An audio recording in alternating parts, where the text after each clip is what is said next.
Hello everyone and welcome back to another video from Appsacademy. In this video, I'm going to show you how to download and install the Amazon shopping application on your PC. So let's get started right away.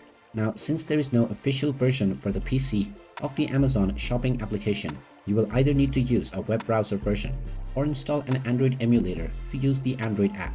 Open up your web browser and then in the address bar type in bluestacks.com and press enter.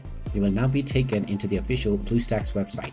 Just click on the download button to download the BlueStacks installer, and after it is downloaded, open it up and click through the next buttons. Once BlueStacks has been installed on your device, go ahead and open it up and you will gain access to your Android home screen. Now, from your home screen, tap on System Apps and then tap on Play Store. And if you haven't logged into your account already, log in using your Google ID.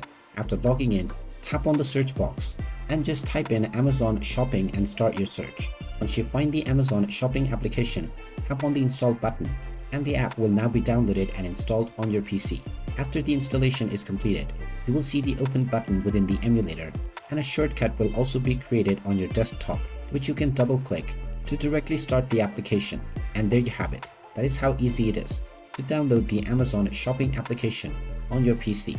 If you find this video helpful, make sure you hit that like button and subscribe to our channel if you haven't done so already. Also ring that notification bell to never miss another update from us. Thank you for watching and I will see you again in the next video.